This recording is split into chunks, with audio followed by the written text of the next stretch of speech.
بلى من أسلم وجهه لله وهو محسن فله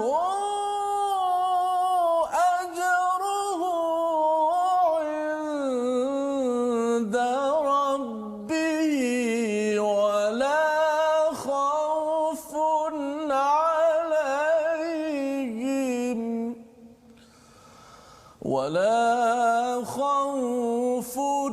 عليهم ولا هم يحزنون.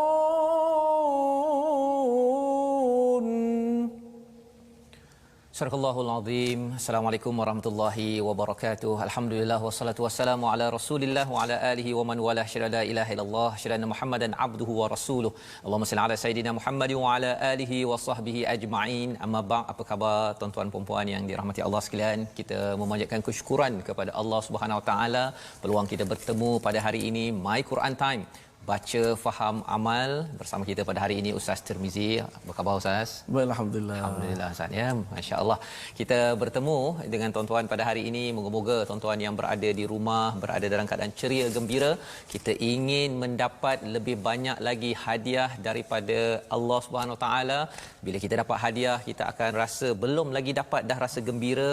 Bila kita dapat hadiah ini, kita akan buka hadiahnya satu persatu daripada halaman 17 pada hari ini, di mana kita akan sama-sama melihat menyambung kepada pelajaran kita, apakah mesej yang Allah ingin sampaikan kepada kita. Jom kita buka mushaf, sama-sama kita mulakan dengan Ummul Quran Al-Fatihah. Ustaz. A'udzu billahi minasy syaithanir rajim. بسم الله الرحمن الرحيم الحمد لله رب العالمين الرحمن الرحيم مالك يوم الدين إياك نعبد وإياك نستعين اهدنا الصراط المستقيم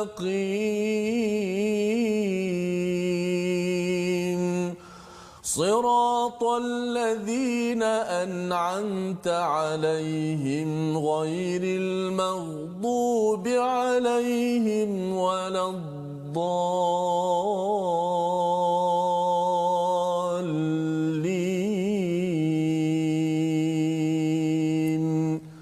آمين. Amin ya rabbal alamin. Terima kasih ucapkan pada Ustaz Tirmizi ya membacakan surah Al-Fatihah, memimpin tuan-tuan yang berada di rumah, di mana surah Al-Fatihah ini adalah Ummul Quran, untuk kita mengingatkan kepada kita memohon hidayah daripada Allah Subhanahu Wa Taala, dan hidayah itu ada kaitan dengan hadiah yang telah kita pelajari ya. Bila kita dapat hadiah ini kita suka sangat, belum lagi dapat ya. Bila kita dapat itu, kita bukan sekadar kita simpan, tetapi kita akan buka, kita akan ingat hadiah ini daripada siapa, dan inilah hidayah yang kita mohon Allah berikan kepada kita peluang pada hari ini ya. Bila kita baca ihdinas siratal mustaqim, tunjukkanlah kami hidayah, itu maksudnya kita minta hadiah banyak-banyak daripada Allah, paling kurang 17 kali sehari, dan kita tidak mahu jadi orang-orang yang dimurkai ya. Orang dimurkai ni ustaznya, sebenarnya dia dapat hadiah, dia tak rasa itu nikmat ya. Malah kita baca dalam ayat yang ketujuh itu, siratal ladzina an'amta alaihim, jalan orang-orang yang diberi nikmat. Pasal ada orang dapat hadiah tapi dia pergi buang hadiah, ataupun dia dapat hadiah, dipersoalkan hadiah ni, mengapalah hadiah begini, mengapa bagi hadiah ini, itu adalah orang yang dimurkai. Itulah yang kita belajar daripada surah Al-Baqarah. Setakat ini kita sudah pun hadir pada halaman nombor 17. Jom sama-sama kita melihat sinopsis apakah ringkasan yang kita akan baca pada hari ini. Baik, kita bermula dengan ayat 106 hingga 108, bukti adanya penghapusan hukum-hukum syariat. Nanti kita tengok istilah nasikh ataupun mansukh, ya. Apa maksud mansukh ini? Apa yang dibatalkan? Apakah yang ada dalam Alkitab? Itu yang pertama. Pada ayat 109 hingga 110, sikap ahli kitab terhadap kaum mukminin, ya, kepada orang-orang beriman. Jika kita beriman, tuan-tuan sekalian, ya, kita nak tahu macam mana kita nak menghadapi orang-orang ahli kitab, ya, walaupun mungkin ada yang kata ada ke ahli kitab dekat Malaysia, nanti kita bincang. Dan yang ketiganya kaum Yahudi dan Nasrani, pandangan masing-masing tentang lawannya. Dia Allah simpulkan dalam satu ayat nanti bahawa sebenarnya mereka itu angan-angan kosong. Ya, nak masuk syurga, dia kata mereka akan masuk syurga, tapi sebenarnya angan-angan kosong. Mengapa? Itu yang kita nak baca, kita nak belajar, kita nak tilawah pada hari ini. Jom sama-sama kita mulakan dengan ayat 106 hingga ayat 109 bersama dengan Ustaz Tirmizi. Terima kasih Fadhil Ustaz Fazrul, sidang penonton, para sahabat-sahabat Al-Quran Karim sekalian. Alhamdulillah, kita syukur banyak-banyak dan rasa bertuah mengucapkan alhamdulillah diberi peluang oleh Allah Subhanahu Wa Taala sekali lagi untuk bersama dengan kalamnya, kitabnya Al-Quran dalam My Quran Time. Kita baca, kita cuba memahami dan kita cuba sama-sama untuk mengamalkan apa yang kita baca dan juga kita faham. Mudah-mudahan Allah Subhanahu Wa Taala memberikan kepada kita pencerahan satu muka surat hari ini. Muka surat yang ke-17. Bagaimana kita nak menjadi orang-orang yang berjaya walaupun disebut tentang ahli kitab, golongan Yahudi dengan sifat tercela mereka, kedengkian mereka, bahawa Allah Subhanahu Wa Taala akan memberi pengajaran kepada kita untuk kita menjadi orang-orang yang berjaya, insya-Allah. Insya-Allah. Ayat ke-106 hingga yang ke-109 sah. 9, ya. أعوذ بالله من الشيطان الرجيم بسم الله الرحمن الرحيم ما ننسخ من آية أو ننسها نأت بخير منها أو مثلها ألم تعلم أن الله على كل شيء قدير ألم تعلم أن الله له ملك السماوات والأرض وما لكم من دون الله من ولي نصير أم تريدون أن تسألوا رسولكم كما سئل موسى من قبل ومن يتبدل الكفر بالإيمان فقد ضل سواء السبيل ود كثير من أهل الكتاب لو يردونكم من بعد إيمانكم كفارا لو يردونكم من بعد إيمانكم كفارا حسدا من عند أنفسهم من بعد ما تبين لهم الحق فاعفوا واصفحوا حتى يأتي الله بأمره إن الله على كل شيء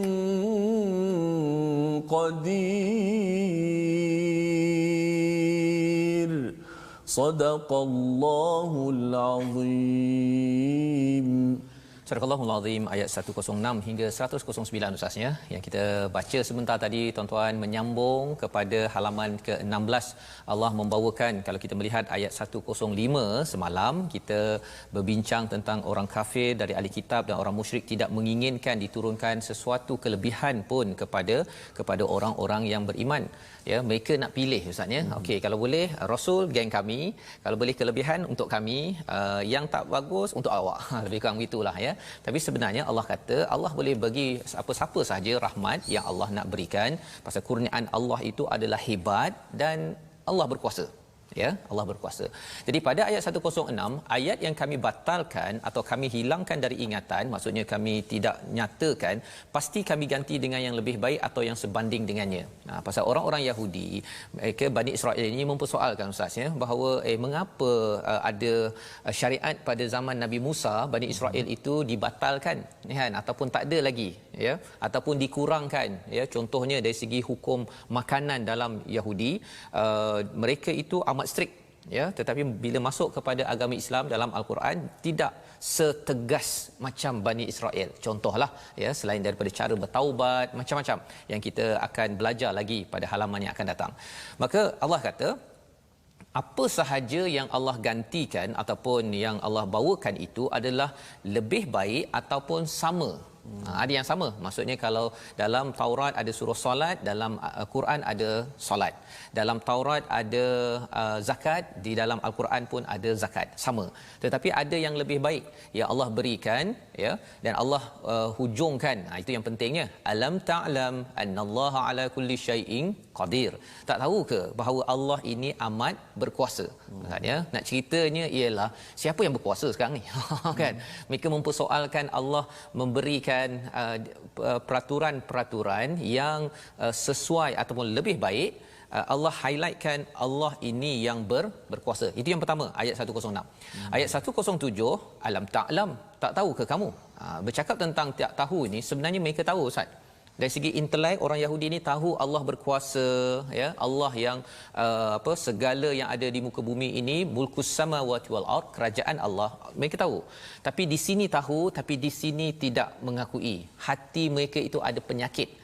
Yang ini kaitan dengan kita pada tahun ini ialah kadang-kadang kita dekat sini tahu itu peraturan Allah, tapi di sini kadang-kadang rasa tak apalah kan, sekali-sekala kan. Okey, bercakap tentang solat tahu on time, tapi di sini cakap tak apa kot, saya lewat sikitlah hari ni pasal dah baca banyak Quran contohnya kan. Perkara-perkara itu adalah penyakit yang melanda kepada Bani Israel yang kita tidak mahu ulangi pada umat Islam zaman sekarang ya. Itulah kandungan ayat 106 dan ayat 107 itu Allah cakap wa malakum min dunillahi min waliyyin wala nasir. Ya, tidak ada selain daripada Allah yang menjadi pelindung, yang jadi penolong. Pasal kalau Bani Israel ini mereka telah ditolong pada zaman Nabi Musa, ditekan oleh Firaun. Itu cerita mereka. Dan bagi mereka bila bersama dekat Madinah itu sama juga, tidak ada penolong kecuali Allah Subhanahu Wa Taala. Juga mesej untuk kita bahawa tidak ada yang boleh menolong. Kita bercakap tentang COVID-19 Ustaz ya, bercakap tentang ekonomi, tentang nak bina keluarga, tetap ya kita bercakap tentang Allah lah sebagai wali dan Allah lah sebagai sumber pertolongan. Tak ada orang lain boleh tolong. Orang lain, anak kita ke pasangan kita nak tolong macam mana pun kita di sini di dunia dulu Ustaz ya, sebelum kita bercakap di akhirat lagilah, sudah tentu pertolongan Allah itu amat jelas. Jadi disambung pada ayat 108 ya, am turiduna an tasalu rasulakum kama suila Musa min qabl ya. Disambung lagi apa penyakit Bani Israel yang tidak mahu ia berulang kepada kita ya. Jadi apakah penyakit itu? Penyakit mempersoalkan Ustaz. Ya, bukan menyoal, mempersoalkan. Ada dua perkara kat situ. Kalau kita menyoal kepada, kalau zaman Nabi itu menyoal Nabi nak tahu okey. Zaman sekarang saya tanya ustaz-ustaz, sebenarnya kalau dalam ayat ini ustaz, mana perkara yang perlu diberi penekanan? Contohnya kan, kalau kita cakap tentang tajwid itu menyoal. Tapi mempersoal, dia cara soal pun dah lain ustaz. Ustaz, kalau banyak-banyak ayat ni ustaz, pengalaman ustaz lah kan. Mana yang dia cara bercakap itu pun, bersoal itu pun lain. Jadi ada dua, menyoal ataupun mempersoal. Jadi di sini dalam ayat 108 ini am turiduna an tasalu rasulakum kama suila Musa min qabl. Apakah kamu nak jadi macam kamu menyoal rasul kamu? Perkataan rasulakum ini Allah nak nak maklumkan pada Bani Israel yang mendengar ini atau Yahudi lah ya, bahawa Nabi Muhammad sallallahu alaihi wasallam ini adalah bukan sekadar rasul orang Arab. Bukan sekadar rasul kepada orang tertentu, tetapi rasul lakum, rasul kamu. Allah nak beritahu mesej itu, ya, mesej itu kama suila Musa min qabl, seperti kamu pernah mempersoalkan kepada Nabi Musa. Dia bila cakap tentang mempersoalkan Nabi Musa, Ustaz, satu yang kita dah tengok sebelum ini, kita cerita pasal nak sembelih lembu, kan. Dia siap tanya itu ini apa sebagainya, bukan tanya nak tahu, tanya itu untuk menyusah-nyusahkan, ya, sehingga kan Nabi Musa aja cakap bahawa sekadar bertanya, tetapi dalam surah As-Saff, Ustaz, ya, ada istilah lima tu'dunani, ya, mengapa kamu menyakitiku. Maksudnya bertanya-tanya ini contohnya lah, ya, bagi anak-anak adik-adik lah kat rumah, ya, tanya mak bila mak nak dapat gaji mak, kan. Tanya itu sebenarnya nak tahu ke, nak soal ke, ataupun mempersoalkan. Ya, kalau tanya nak tahu, untuk apa tanya soalan itu? Kalau ada manfaat, okey. Tetapi kalau katakan mak bila dapat gaji mak, mengapa gaji mak tu sikit mak? Mengapa mak tak belikan untuk katakan Ahmad, kan, ataupun Ali, mengapa tak belikan untuk saya kereta mainan? Itu bukannya menyoal, itu mempersoalkan. Dan itu bukanlah akhlak yang Allah beritahu dekat sini, am turiduna an tasalu rasulakum kama su'ila Musa min qabl wa man yatabaddalil kufra bil iman faqad dhalla sawa'as sabil. Oh, subhanallah, Ustaz, ya. Di sini Allah bila dah cakap tentang soal tadi itu, Allah cakap siapa yang gantikan kufur atas iman, maksudnya soal-soal yang mempersoalkan Nabi, sebenarnya itu adalah akhlak orang-orang yang kufur. Ya, zaman sekarang ni apa? Mempersoalkan mengapa Nabi itu ada janggut, kan? Mengapa Nabi itu dia buat itu, buat ini? Itu bukan menyoal, itu mempersoalkan. Dan mempersoalkan sesuatu yang diturunkan oleh Allah, ya, ada setengah orang pasal nak tahu, kan? Dia nak tahu mengapa kena berjanggut, kan? Oh, ini adalah sunnah Nabi, dah habis, kan? Tapi kalau mempersoalkan, mengapa tak bela janggut sampai ke sini ke? Mengapa tak bina jambang? Kalau orang tak ada janggut, ada satu helai saja, adakah itu mengikut sunnah, kan? Perkara-perkara tersebut adalah perkara yang kita ingin beri perhatian. Itu sebabnya, Ustaz, kita nak memastikan kita pasakkan dalam diri kita agar jangan mempersoalkan, tapi boleh menyoal. Ustaz boleh tolong tak baca ayat 108 ini bersama dengan tuan-tuan yang berada di rumah. Okey. Terima kasih Ustaz Azrul. Kita nak pasakkan lagi ayat supaya betul-betul masuk dalam jiwa kita dan tak jadi seperti orang-orang yang Ustaz sebut tadilah. Persoal dan mempersoalkan, ya. Satu benda menyoal yang okey, tapi jangan mempersoalkan. Ya. Sebagaimana orang-orang mereka yang Allah Taala sifatkan mereka ni bersoal dengan di luar batasan. Di luar batasan soal untuk nak menghina dan mengejek-ngejek, bukan nak ikut pun. Dia nak mengejek je, ya, nyusah-nyusahkan orang. Ya, masya-Allah. Okey, kita baca ayat 108. Auzubillahi minasyaitanir rajim. Am turiduna an tas'alu rasulakum kama su'ila Musa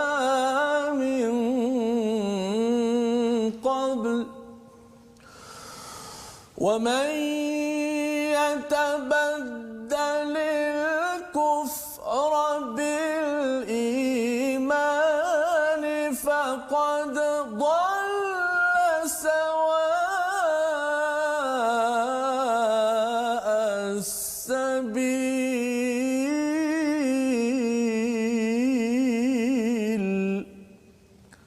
Surah Al-Allahul Azim ayat 108, atau kamu hendak meminta kepada rasulmu seperti halnya Musa diminta, disoal, ya, barang siapa mengganti keimanan dengan kekafiran maka sesungguhnya dia telah sesat dari jalan yang lurus. Jadi bercakap tentang iman ini bukan sekadar iman di sini, tapi dia dijelmakan dalam perkataan kita, dalam perbuatan kita. Salah satunya jangan mempersoalkan. Menyoal okey, tapi jangan mempersoalkan. Dalam rumah tangga, Ustaz, ya, kadang-kadang mempersoalkan, kan. Suami mempersoalkan isteri, isteri mempersoalkan suami. Berbeza dengan menyoal. Kalau mempersoalkan contohnya, abang mengapalah abang ni asyik pergi ke masjid je, itu mempersoalkan. Tapi kalau menyoal, abang nak pergi masjid pukul apa? Nanti saya kejut. Itu okey, ya. Pasal itu adalah untuk menolong lebih banyak kebaikan, tetapi mempersoalkan kerana ada elemen mengejek, menghina ataupun tidak percaya, ya.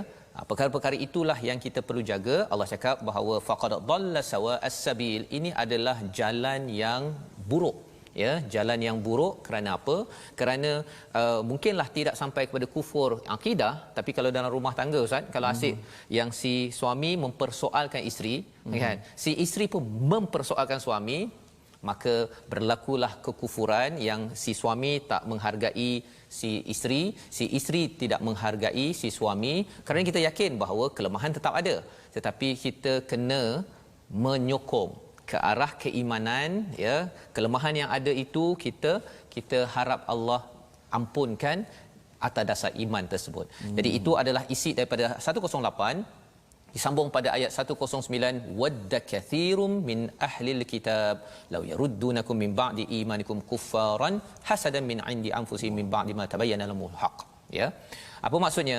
Ramai di kalangan ahli kitab menginginkan sekiranya mereka dapat mengembalikan kamu setelah kamu beriman, ya, menjadi kafir kembali kerana rasa dengki dalam diri mereka setelah kebenaran, ya. Jadi sebenarnya orang ahli kitab ini, Yahudi dan Nasrani ini, mereka kalau boleh nak orang beriman kafir, ya, kufur kepada Allah, mana kembali kepada kekufuran, kembali kepada kekufuran setelah dapat iman. Pasal apa? Pasal mereka ni ada dalam hati mereka namanya hasad. Hasad. Oh, disebut jelas, Jelas. Hasadan. Ya. Kufur mereka itu kerana ada hasad. Jadi kufaran hasadan itu sebelah-sebelah, Ustaz, ya. Jadi dalam hidup kita, tuan-tuan sekalian, di dalam tahun ini, kalau dalam hati kita itu ada hasad, dia boleh membawa kepada kekufuran. Dia tak boleh tengok orang lebih. Tak boleh tengok orang lebih. Tengok orang lebih saja dia kata, lah pakai kereta dah tak sampai 3 bulan kena tarik tu. Mula-mula dia hasad, tapi akhirnya dia tidak bersyukur bahawa kawannya dapat nikmat, dan akhirnya apa kesan? Kesannya dia pun nanti akan rasa, boleh ke saya dapat kejayaan dalam hidup saya? Dia tak rasa bahawa Allah yang sama yang bagi pada kawan itu boleh bagi kepada dia. Jadi Bani Israel ataupun Yahudi ini, dia tak suka, kita dah belajar dalam ayat 105 bahawa mereka tak nak orang lain dapat lebih daripada mereka. Ya, itu penyakit zaman berzaman. Jadi dalam hal ini Allah cakap apa? Kerana rasa dengki dalam diri mereka setelah kebenaran jelas bagi mereka. Subhanallah, Ustaz, ya. Hasad itu satu kan, membawa pada kufur tadi, tapi lebih daripada itu ialah mim ba'di ma tabayyana lahumul haqq. Bila datang kebenaran, orang yang dapat lagi penjelasan, rupa-rupanya orang itu lebih mudah untuk hasad. Itu sebabnya tuan-tuan, kalau tuan-tuan makin baca Al-Quran ini, tuan-tuan dapat lebih banyak kebenaran. Kita kena jaga hati ini. Pasal bila dapat kebenaran, kita akan ada cakap apa? Orang sana tu tak betul. Itu satu. Tapi yang keduanya, mengapa orang sana itu yang membawa kebenaran, dia diikuti lebih daripada ikut saya? Itu cabaranlah, ya, penceramah macam saya, ya, Ustaz, ya. Orang-orang yang jadi pemimpin, dia akan mempersoalkan mengapa orang lain dapat lebih follower dekat Facebook, dekat Instagram. Dia kalau tak jaga hati ini, dia akan ada hasad, dan hasad boleh membawa kepada kekufuran, ya. Dan lebih daripada itu, bagaimana nak menghadapi? Ini teknik menghadapi orang-orang begini dalam hidup kita. Adakah kita kena balas balik dengan hasad? Allah kata fa'fu wasfahu. Maafkanlah mereka dan berlapang dadalah dengan mereka. Wasfahu ni daripada perkataan safah, Ustaz, ya, macam ini. Kita lapisan ataupun halaman baru. Jadi kita pergi kepada bahagian yang seterusnya, ya. Jadi kita pun nak bergerak pada seterusnya lah, Ustaz, ya. Dalam hidup kita ni memang kita kena maafkan dan move on. Dan apakah cara kita move on? Jangan terlampau kisah sangat pada perkara ini. Nanti kita akan tengok macam mana kita nak kuat, ya, nak kuat dalam perkara di sini, ya. Sebabnya sebelum kita pergi lebih jauh lagi, kita nak tengok perkataan penting kita pada hari ini. Perkataan kita pada hari ini adalah basara, ya, basara, iaitu berulang dalam al-Quran sebanyak 148 kali, ya. Dan maksud basara ini apa? Basir. Kita akan lihat pada ayat 109 selepas rehat nanti. Tapi nak ceritanya apa? Basara ini ada kaitan dengan basir, Allah melihat satu, dan dalam diri kita, kalau kita nak beragama, kita bukan sekadar apa istilahnya Ustaz, membabi buta, kan, bukan iman yang sembrono, tetapi kita hendaklah berasaskan kepada basirah mata ke? Bukan, tetapi berdasarkan pada mata hati yang betul-betul nampak, dan kita tahu bahawa Allah akan jaga kita walaupun ada orang dengki, ya. Adakah orang dengki lebih kuat daripada Allah? Sudah tentu jawapannya Allah lebih kuat. Macam mana kita nak tahu, nak lindungi diri kita betul-betul daripada orang yang hasad, orang yang kufur, orang yang sentiasa tak puas hati dengan kita? Kita akan ikuti sebentar lagi. Kita berehat sebentar. My Quran Time, baca, faham, amal.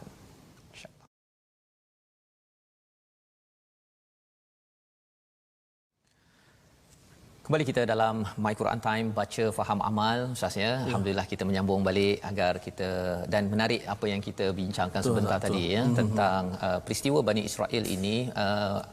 Amalan ataupun apa tindakan mereka itu bukan biasa-biasa, ya, dan bukanlah terasing daripada diri kita, tuan-tuan, kita pada hari ini yang membacanya.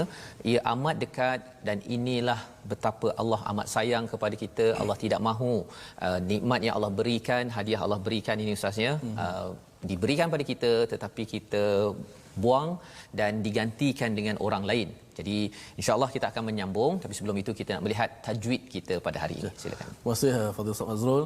Baiklah, untuk segmen tajwid kita mengambil masa sedikit untuk mempelajari ilmu tajwid, dan hari ini kita masih lagi membicarakan tentang kesalahan baca Al-Quran yang terbagi pada dua.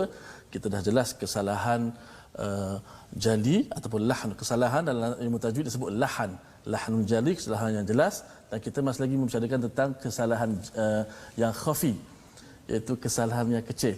Okey, iaitu kesalahan, contoh-contoh kesalahan khafi ialah antaranya menambahkan ataupun mengurangkan kadar bacaan mat pada satu bacaan. Itu termasuk dalam kadar ataupun kesalahan yang kecil. Contoh, minas samaa'i maa'a dibaca 4 ataupun 5 harakat. Walau dhallin dibaca 6 harakat. Kalau orang membacanya dengan 2 ataupun 3 harakat, ia tidaklah sampai mengubah makna. Dia tak mengubahkan lafaz tersebut, maknanya kesalahan-kesalahan yang kecil. Tapi kalau dielakkan, ditinggalkan, maka lebih afdal, maka lebih baiklah, kerana tak sama orang yang berusaha membacanya seperti mana ia diturunkan. Ulama letakkan kaedah-kaedahnya.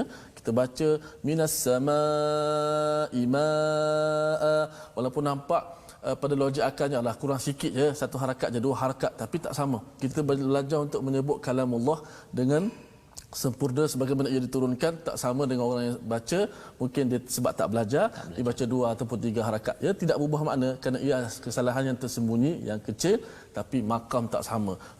Guru saya pernah sebut dulu, orang yang baca panjang berusaha untuk memanjangkan suara itu kalamullah, takkan sama pahala dengan orang-orang yang membacanya dengan tidak sampai harakat-harakatnya. Dari sudut akalnya, logiknya begitu. Maka ia termasuk sebagai kesalahan yang khafi, kesalahan yang kecil, tidak berubah makna, tidak berubah lafaz. Itu contoh-contoh pada hari ini.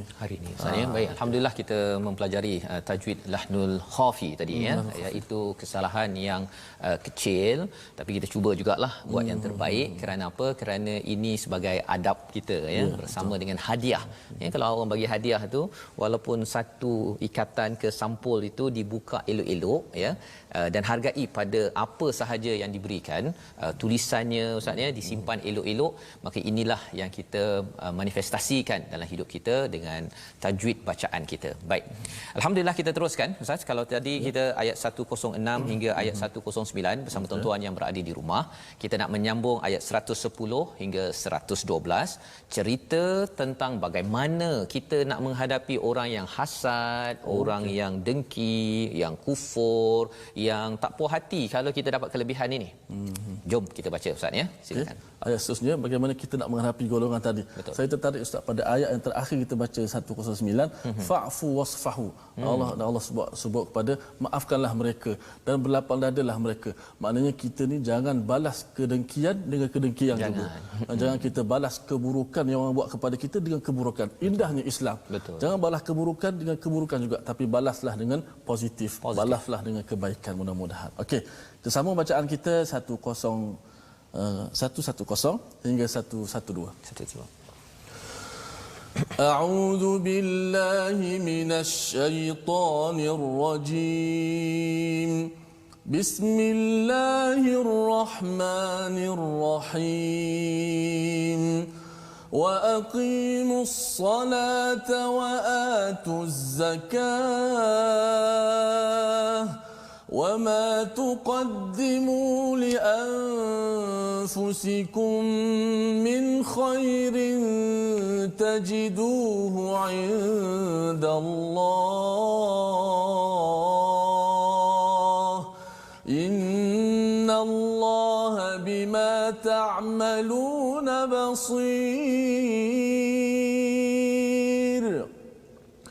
وقالوا لن يدخل الجنة إلا من كان هودا أو نصارى تلك أمانيهم قل هاتوا برهانكم إن كنتم صادقين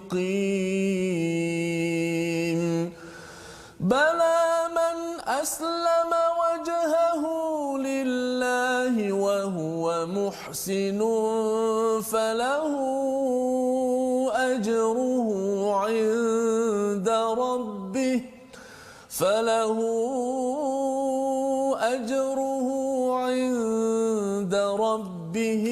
ولا خوف عليهم ولا هم يحزنون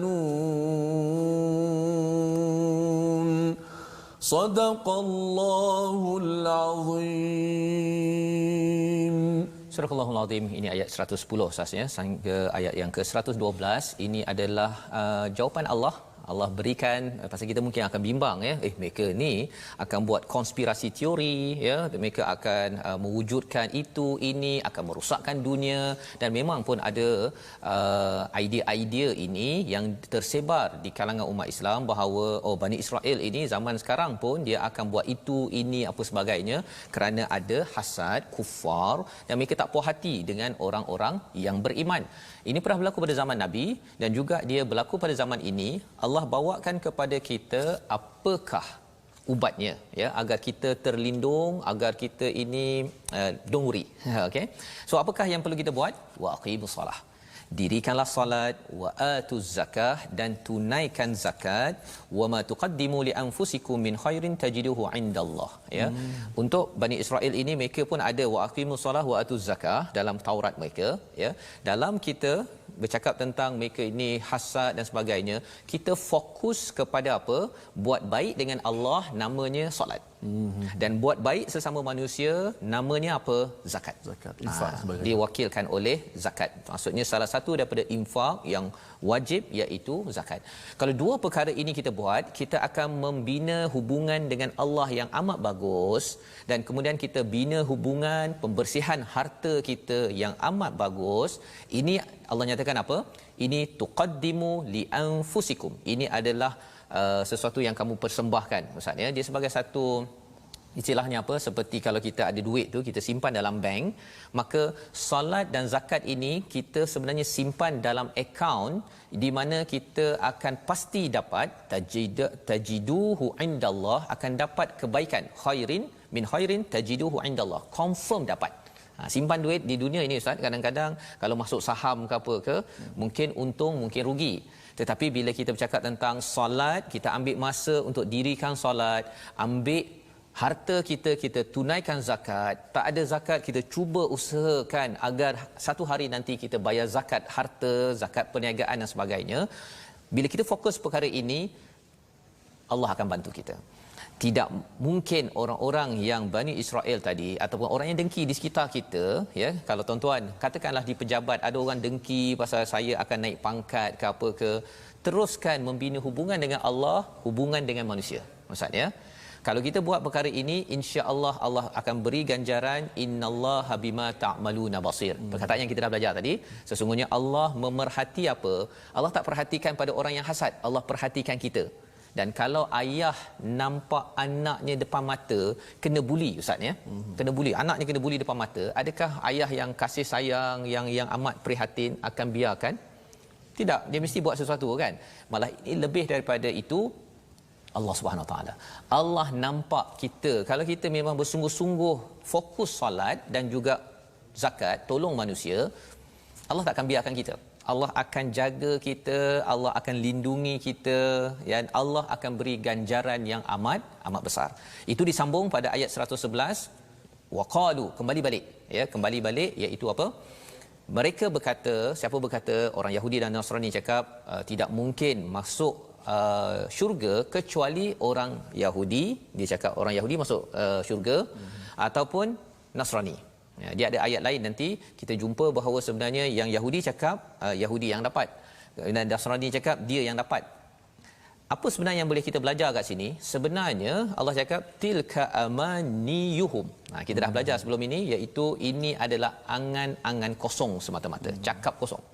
Pelajaran untuk kita yang beragama Islam pun sama juga. Kita tidak boleh cakap kita okey akan masuk syurga kerana IC kita Islam, bukan sekadar itu, tetapi lebih daripada itu iman dan amal soleh. Iman dan amal soleh itu yang akan membantu. Qul hatu burhanakum in kuntum sadiqin. Di hujung itu Allah cakap kepada Nabi, katakan pada mereka kalau betul apa yang kamu cakap itu, datangkan burhan. Apa maksud burhan? Bukti yang nyata. Ya, Quran ini sebagai huda, hidayah, kemudian dia juga sebagai penerangan, dia juga sebagai pemisah di antara yang hak dan yang batil, tapi Quran ini juga sebagai burhan, sebagai bukti yang nyata yang tidak boleh ditolak oleh siapa-siapa, seperti terangnya cahaya matahari. Jadi bila bercakap tentang datangkan burhan ini, ustaz ya, sebenarnya ini memberi mesej kepada siapa? Pada kita juga. Maksudnya orang Islam kena ada burhan, bukti yang nyata. Betul ke saya akan masuk syurga? Nak masuk syurga ni apakah yang Allah cakap dalam Quran? Kalau kita kata orang Islam masuk syurga, dia tak tahu pun apa yang ada dalam Quran, apatah lagi nak beramal dengan Quran. Maksudnya takut kita pun jadi seperti orang Yahudi Nasrani yang kata kita dah Yahudi, kita masuk syurga kot. Angan-angan kosong saja. Angan-angan kosong. Angan saja. Tak buat apa-apa, asalkan lahir dalam keadaan Yahudi, Nasrani, terus masuk syurga. Ya. Perkara itu berlaku pada umat Islam juga. Kecuali apabila kita membaca burhan, kita membaca Al-Quran ini, barulah kita dapat pelajaran. Jadi itu sebabnya kita nak pastikan kita jangan jadi begitu. Kita nak ulang balik ustaz ya. Ayat 111 ini untuk pastikan kita tidak lupa, jangan claim kita ni confirm masuk syurga kecuali bersungguh-sungguh. Betul ustaz. Baca, faham dan mengamalkan isi kandungan apa yang kita ada Al-Quran ini. Sila ustaz, kita ayat ulang bersama. Ayat 111. Sama dengan kita jelas faham ustaz Fazrul sebut. Maknanya saya faham nak masuk syurga ini kena ikut kehendak Allah, bukan ikut kehendak kita. Kalau ikut kehendak kita, macam-macam kita buat. Maknanya kita ikutlah kehendak Allah, kita akan menjadi orang berjaya. Jangan ikut kehendak diri kita sendiri. 111. Wa qalu lan yadkhulal jannata illa man kana hudan aw nasara tilka amaniyuhum qul hatu burhanakum in kuntum sadiqin.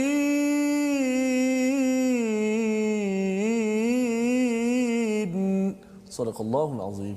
Surahul Azim. Dan mereka Yahudi dan Nasrani berkata tidak akan masuk syurga kecuali orang Yahudi atau Nasrani. Itu hanya angan-angan mereka.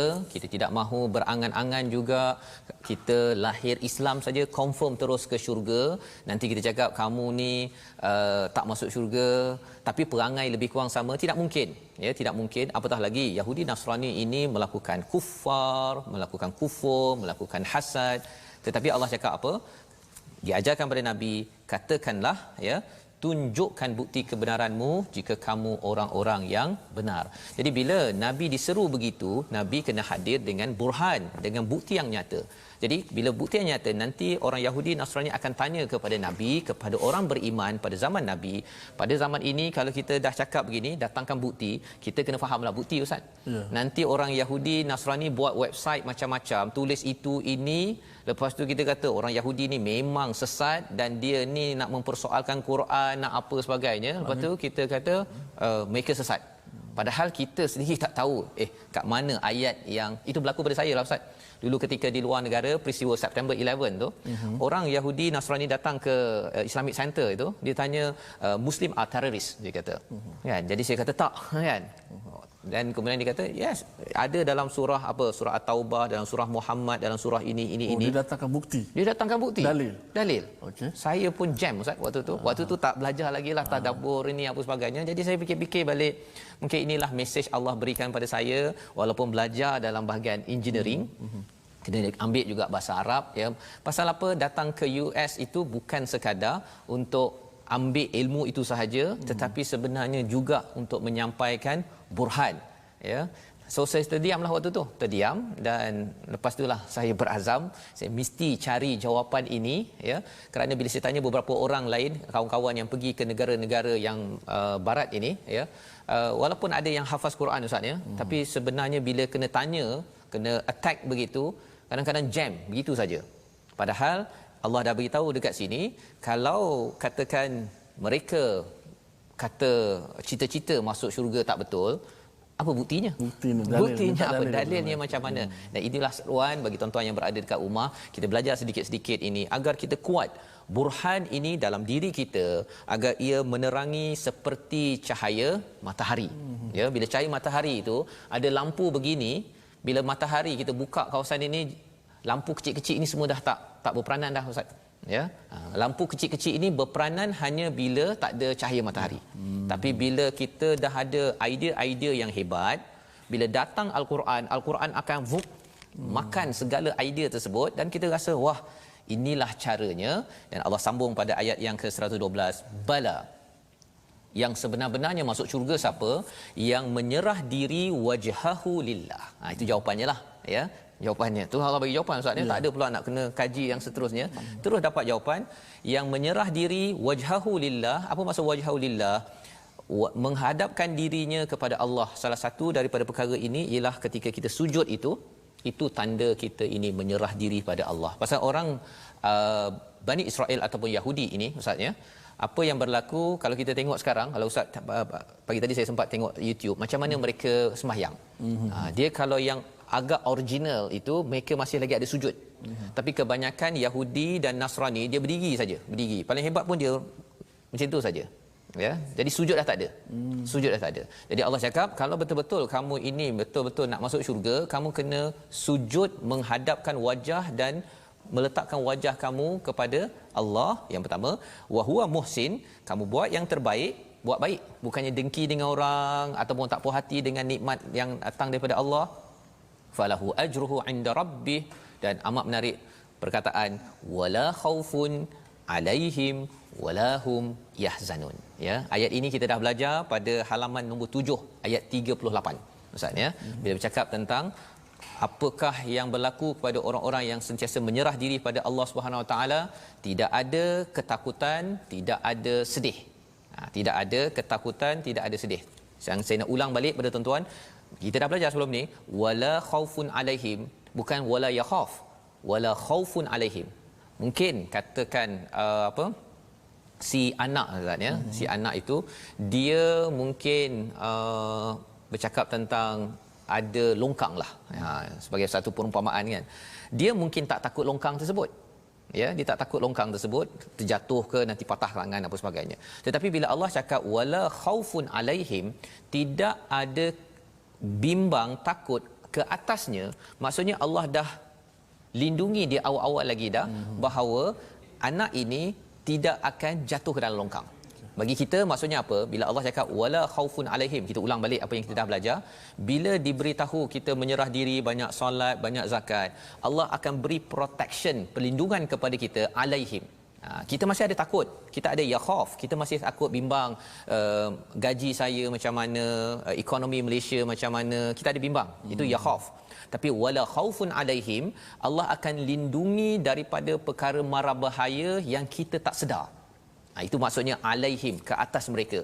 Subhanallah, ini adalah salah satu bagaimana uslub dalam Al-Quran, pendekatan dalam Al-Quran, sehingga kan ayat ini menyebabkan kita akan rasa di dunia kita dilindungi oleh Allah, di akhirat kita dilindungi oleh Allah. Walaupun ada bimbang, tetapi Allah akan bantu kita.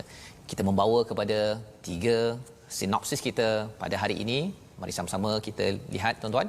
Yang pertama, apakah sinopsis kita? Dalam kita membaca halaman 17 ini, elakkan hasad dalam hal, terutama hal beragama. Ya, walaupun kita tahu bahawa hasad ini boleh dalam bentuk harta dan sebagainya, tapi rupa-rupanya hal agama hasadnya itu lebih lagi. Ya, lebih lagi berlaku. Orang boleh berbunuhan kerana agama. Maksudnya yang pertama. Yang kedua, kalau kita ingin ganjaran terbaik, jangan minta ganjaran daripada manusia, ya, tetapi kita mula bertanya, minta kepada Allah Subhanahu Wa Taala.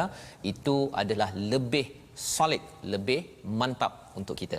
Dan yang ketiganya, setiap hujah, ya, yang kita bawakan, setiap idea yang kita bawakan dalam kehidupan kita, tuan-tuan sekalian, perlu ada asas ilmu daripada Allah Subhanahu Wa Taala, bukan sekadar amaniyuhum, bukan sekadar angan-angan kosong, ya, ataupun omong-omong kosong.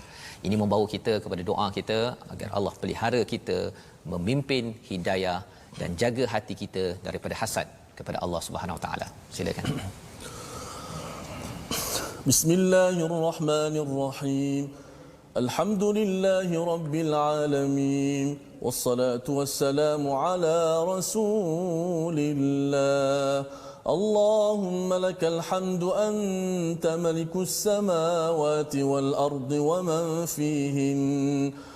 اللهم لك الحمد أنت رب السماوات والأرض ومن فيهن اللهم لك الحمد أنت رب السماوات والأرض ومن فيهن.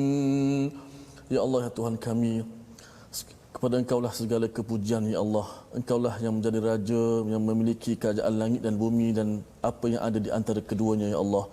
Engkaulah Tuhan yang mentadbirkan langit dan bumi, ya Allah. Engkaulah yang Tuhan yang maha berkuasa lagi maha perkasa, ya Allah. Ya Allah, bantulah kami dalam menghadapi ujian ini, ya Allah. Ya Allah, berikanlah pertolongan kepada kami, ya Allah. Ya Allah, berilah kekuatan kepada kami untuk kami beramal dengan isi kandungan Al-Quran, ya Allah. Ya Allah, jauhkanlah kepada kami kekufuran, ya Allah. Ya Allah, jadikanlah kekufuran sebagai perkara yang paling kami benci dalam hati kami ini, ya Allah. Ya Allah, jadikanlah kekufuran sebagai perkara yang paling kami benci dalam hati kami, ya Allah. Ya Allah, berikanlah hidayah kepada kami, ya Allah. Rabbana la tuzigh qulubana ba'da idh hadaitana wa hab lana min ladunka rahmatan innaka antal wahhab.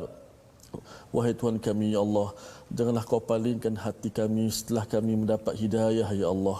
Ya Allah, kurniakan rahmat daripada sisimu, ya Allah. Ya Allah, selamatkanlah kami daripada musuh-musuh yang inginkan kami kembali kepada kekufuran, ya Allah. Ya Allah, selamatkanlah kami daripada musuh-musuh kami yang dengki kepada kami, ya Allah. Ya Allah, selamatkanlah kami daripada musuh-musuh yang ingin kami kembali kepada kekufuran, ya Allah. Ya muqallibal qulub, tsabbit qulubana ala dinik. Wahai Tuhan yang membolak-balikkan hati manusia, ya Allah, tetapkanlah hati-hati kami di atas agama-Mu, ya Allah.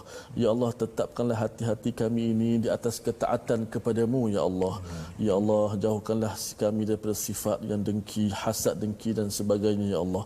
Jauhkanlah kami daripada penyakit-penyakit hati yang merosakkan kami, ya Allah. Rabbana atina fid dunya hasanah wa fil akhirati hasanah wa qina adzaban nar. Walhamdulillahi rabbil alamin. Amin amin ya rabbal alamin. Terima kasih yang diucapkan pada Ustaz Tirmizi ya, memimpin untuk doa kita pada hari ini. Kita berdoa agar beberapa ayat yang kita baca dalam halaman yang ke-17 ini memberi kesan kepada hati kita, menjadi hidayah.